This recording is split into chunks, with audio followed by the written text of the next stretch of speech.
If you've ever wondered how a first century carpenter, essentially became worshipped as the uncreated maker of the universe, modern skeptics will often tell you it was basically a massive, slow-moving myth. Yeah, that's the standard narrative for sure. Right. Like the story goes that it was just this exaggeration that took decades to build.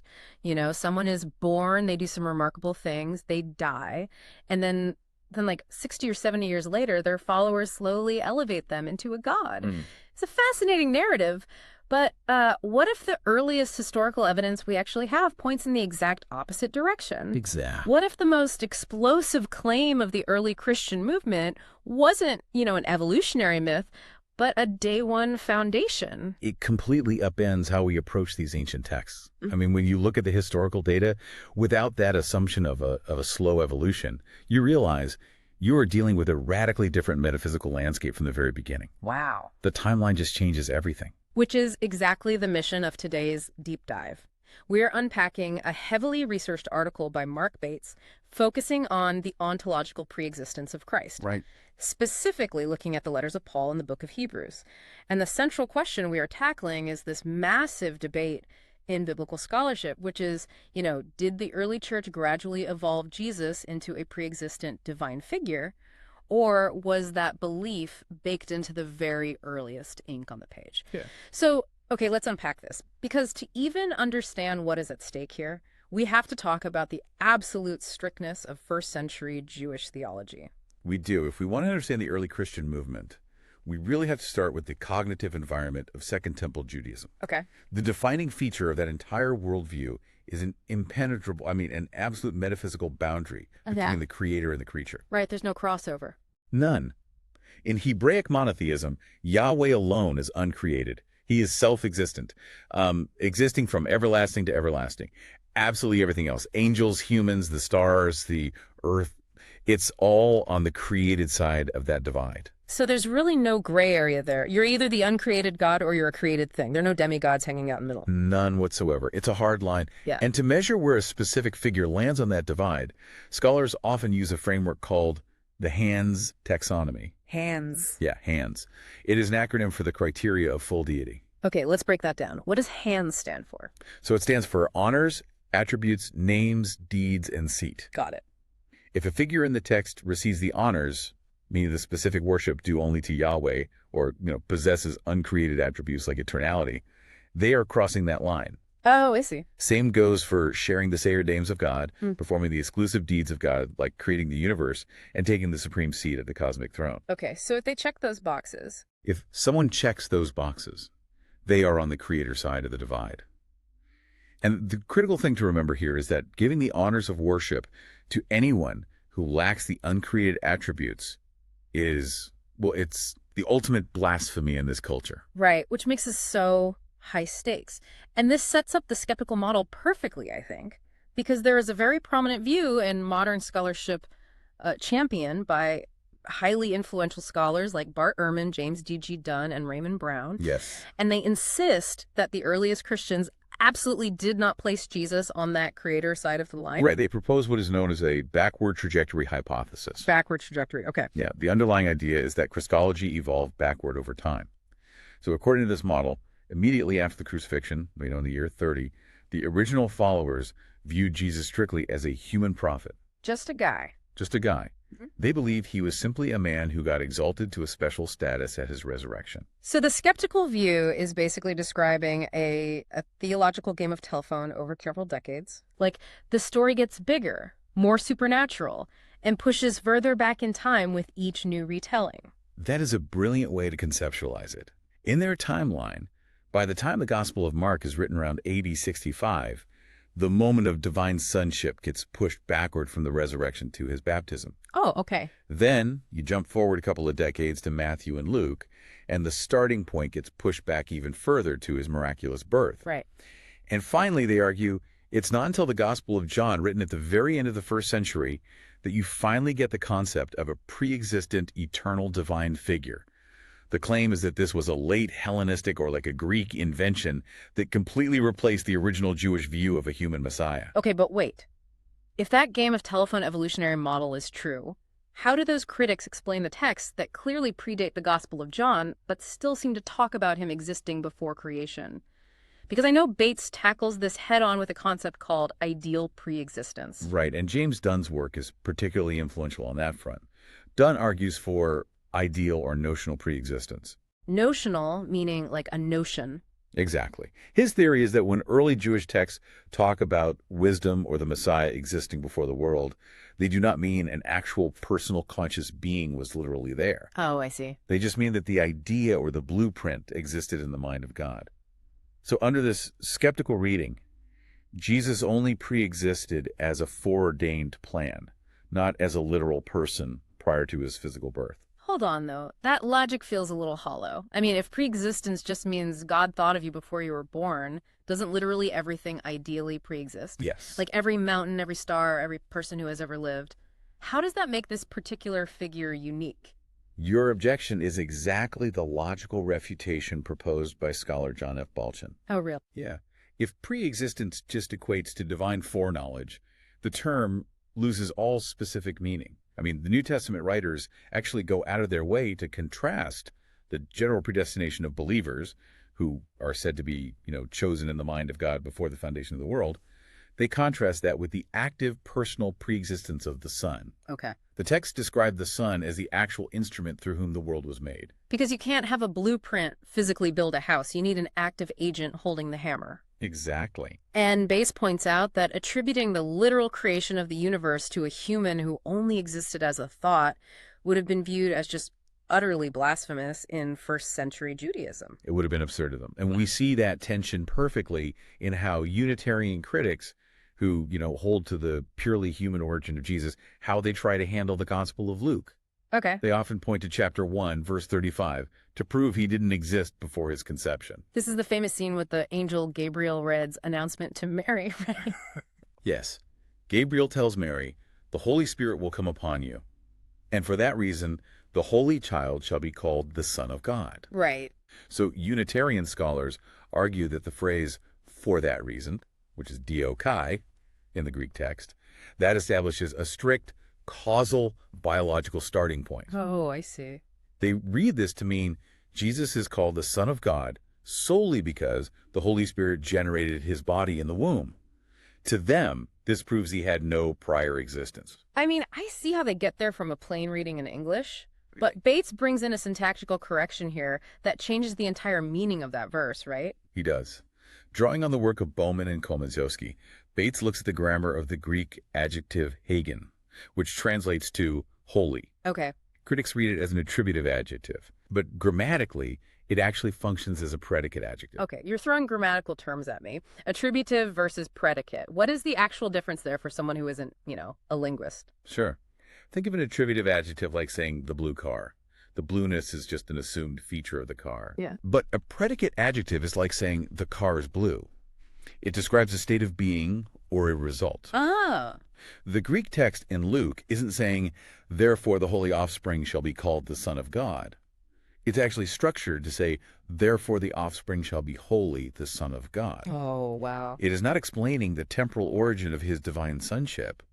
It's explaining why the physical child born to Mary will be intrinsically sinless and set apart. Oh, that makes sense. And that connects directly to biblical anthropology. Yeah. Because ordinary human reproduction was believed to pass down Adamic corruption and mortality. You've hit the nail on the head. The text isn't saying this is the moment the Son of God was created. Mm-hmm. It's explaining the mechanism of the incarnation. Right. The miraculous overshadowing of the Spirit allowed the already pre-existent Son to assume a human nature from Mary without inheriting that Adamic guilt. It basically bypasses the moral defect. Okay, so the blueprint theory doesn't hold up to logic, and the late evolution theory has to jump through all these grammatical hoops in Luke. But what is the definitive proof against this idea that his deity was invented late in the game? This brings us to what I like to call the timeline trap. Well, the timeline trap is truly the Achilles heel of the evolutionary model. I mean, the undisputed letters of the Apostle Paul were written between AD 48 and 62. Right. That is decades before any of the Gospels were widely circulated. So if the idea of preexistence was this slow mythological buildup that didn't really solidify until the Gospel of John at the end of the century, you shouldn't find it in Paul's letters. Exactly. But from what Bates outlines, you find it everywhere. It is deeply embedded in the very foundation of Paul's theology. Look at the grammar of sending in Galatians 4 and Romans 8. Okay. Paul writes that God sent forth his son, born of a woman.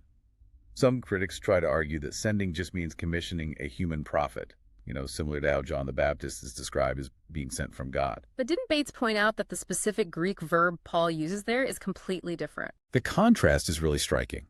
For John the Baptist, the text uses the simple verb apostello, but Paul uses a double compound verb for Jesus, exapostello. Exapostello. Right.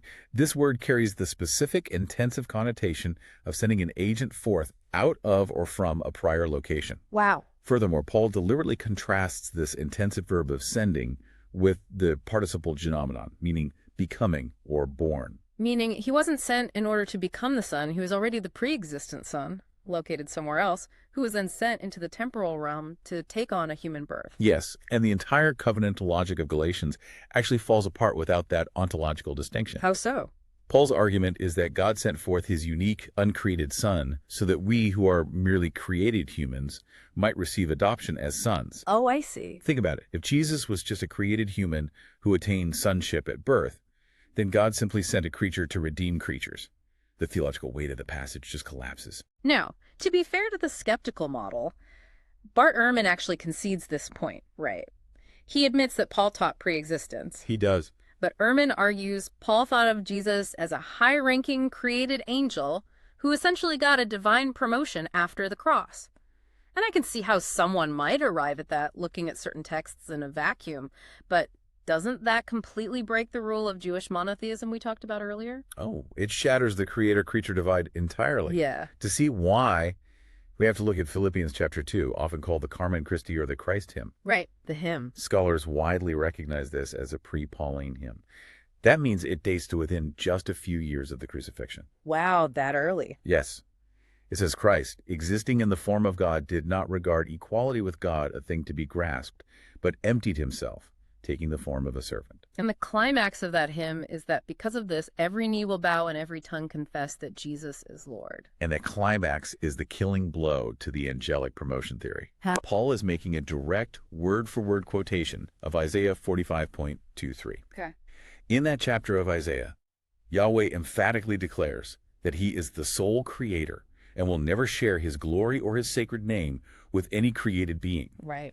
So if Paul believed Jesus was just a promoted angel, applying Isaiah 45 to him wouldn't just be an honor. It would be absolute idolatry. It would violate the very core of Jewish law. Wait, hold on. We need to back up for a second because you mentioned the phrase emptied himself from Philippians. The Greek word is kenosis, right? Yes, kenosis. I hear this misunderstood all the time. Doesn't emptying himself mean he gave up being divine, like pouring water out of a pitcher until it's empty? That was a highly popular 19th century misreading, actually. Mm-hmm. But syntactically, the nature of the emptying is defined by the very next words in the sentence, Sure. taking the form of a servant. It is not a subtraction of deity. It's an addition of humanity. Oh, so it's more like a king hiding his royal robes under the clothes of a servant. He doesn't stop being king. He just voluntarily limits how he expresses his glory for the sake of a specific mission. That is a much more accurate framework. And Paul pushes this integration of Jesus into the divine identity even further in 1 Corinthians 8.6. What happens there? He takes the Shema, the central daily confession of the Jewish faith. Yahweh our God, Yahweh is one. And he structurally splits it. Really? Yeah, he includes Jesus inside the unique identity of the one God, calling the Father one God and Jesus one Lord. He then explicitly identifies Jesus as the one through whom all things were created. Which firmly and undeniably places Jesus on the creator side of the metaphysical boundary. Without a doubt. Okay, so Paul clearly places Jesus on the creator side. But how do these early texts describe his ongoing relationship with the physical universe? Because critics often point to Colossians 1.15, where Paul calls Jesus the firstborn of all creation. Right. The Greek word is prototokos, and they say, look, it says right there, firstborn. He was the first thing created. Arians in the early church used that exact argument, and modern Watchtower apologists still use it today. Interesting. But we have to understand Hebraic usage, not our modern English assumptions. Right. In the Septuagint, The Greek translation of the Old Testament used by the early church prototokos denotes rank, sovereignty, and supreme legal heirship. It does not mean birth order. Can you give an example of that from the Old Testament? Sure. Take Psalm 89. David was the 8th and youngest son of Jesse. Okay. Yet, God explicitly names David as the firstborn, which the text immediately defines as meaning the highest of the kings of the earth. Oh, wow. So in Colossians, applying that title means Christ is the sovereign ruler over creation, not a product of it. The context demands this because the very next verse says all things, visible and invisible, were created in him and through him. Right, because you logically cannot be the creator of all things if you are one of the things. You'd have to create yourself. Exactly. The text follows up by stating he continuously holds the physical universe together. And this matches the prologue of Hebrews perfectly. Okay, let's talk about Hebrews. Hebrews 1 describes the Son as the exact representation of God's essence. The Greek word used there is character. Like the root for our word character, but how was it used back then? It refers to the precise die stamp impression made on a coin, or like a wax seal on a royal decree. Oh, I see.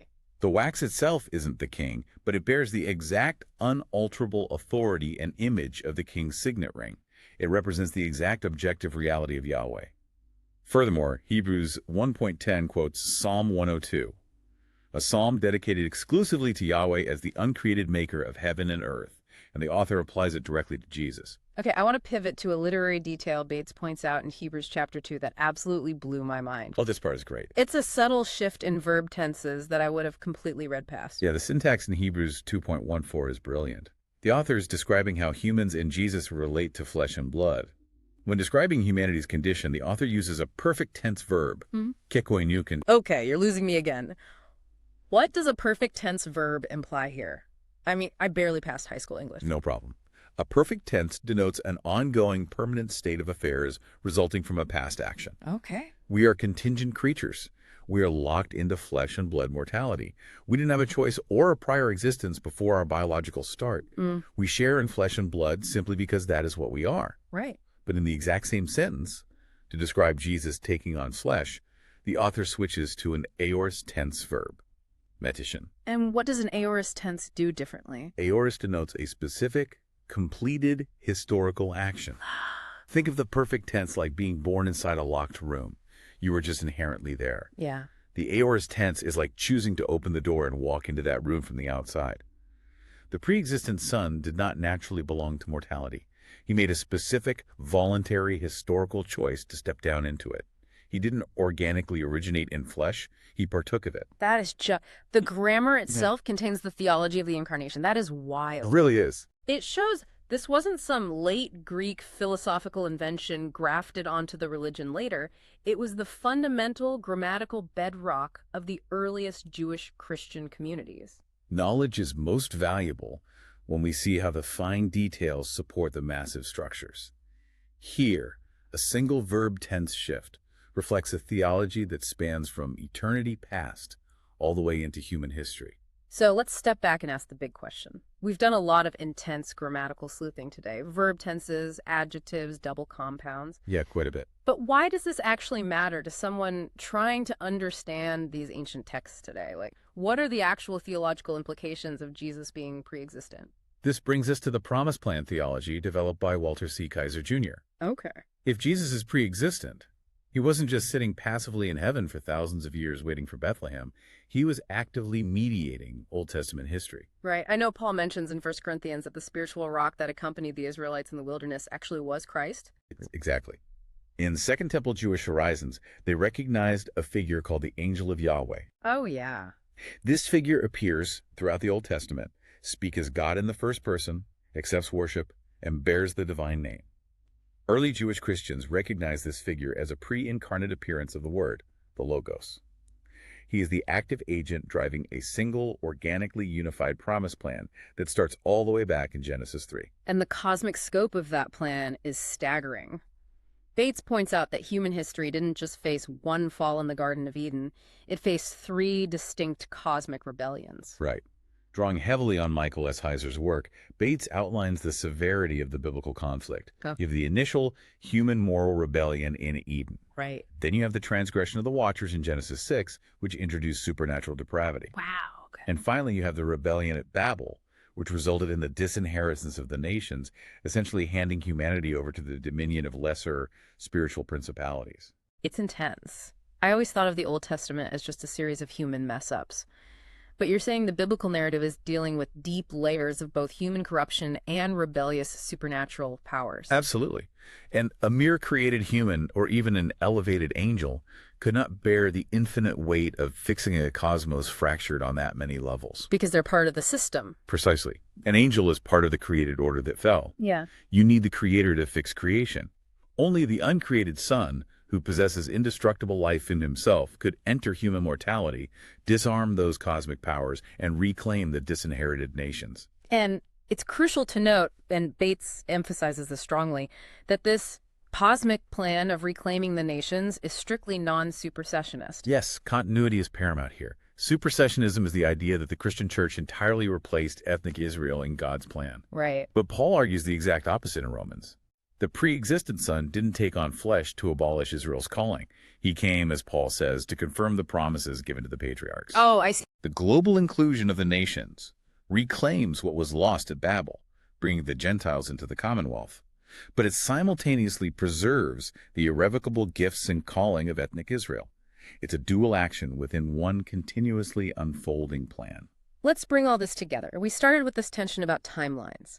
We've tracked how modern skeptics argue that the idea of a pre-existent divine Jesus was a late evolution, like a game of telephone that broke the rules of Jewish monotheism. Right. But when you look at the earliest documents we have, the letters of Paul and the book of Hebrews, the evidence points in the exact opposite direction. It does. The grammar simply doesn't support the evolutionary model. The syntax of sending in Galatians, the splitting of the Shema in Corinthians, the precise aorist verb tense in Hebrews, they all operate on the strict foundational premise that the uncreated eternal Son voluntarily stepped across the metaphysical boundary into human history. Right. It wasn't an idea they invented later to make him sound more important. It was the very lens through which they understood how the universe was held together and how the ancient promises were being fulfilled. Exactly. Which leaves us with something fascinating to mull over. If the early Christians believed the pre-existent Son was already actively mediating history, showing up as the visible word or the angel of the Lord centuries before his human birth, how does that change the way we read ancient texts today? It forces us to ask, is the Old Testament really just a prequel leading up to a newly introduced character? Or is it actually a hidden, continuously unfolding biography of the exact same person before he even had a human name?